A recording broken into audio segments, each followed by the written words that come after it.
শরীয়তপুরের গোসাইর হাটে মেঘনার মূল নদী দিয়ে নৌযান চলাচল না করে রুট হিসেবে ব্যবহার হচ্ছে একটি ছোট খাল।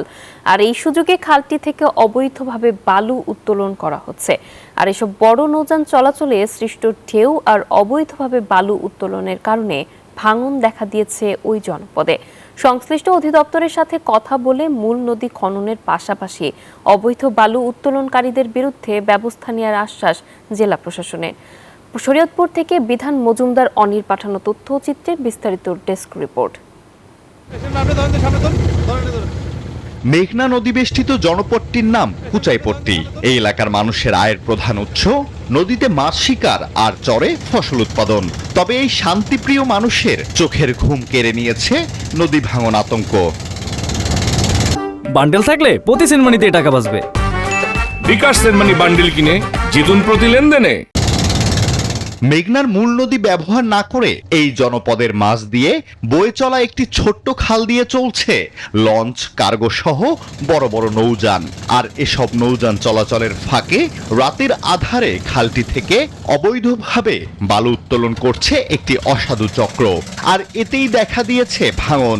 নদীতে বিলীন হচ্ছে একের পর এক ঘরবাড়ি ও ফসলি জমি। এইখান দিয়া বলগেট সার্ভিস এগুলো চলতেছে, চলার কারণে আমাদের এখানে ১,৫০০ পরিবার মনে করেন এখানে নদীর এই চাপের ভিতরে আছে। এই স্থানীয় যে মানুষগুলো আছে ঘরবাড়ি বা চলার মতন কাদের কোনো অবস্থান থাকবে না।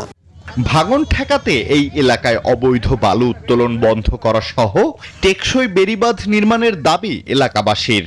ট্রলারগুলো যাচ্ছে, বড় বড় কার্গোগুলো যাচ্ছে, তার কারণে এই এলাকার মানুষগুলো প্রচন্ড হুমকির মধ্যে আছে। সবাই আপনার কাছে, সরকারের কাছে অকুল একটা আবেদন, একটা বেড়িবাঁধ দেওয়ার জন্য।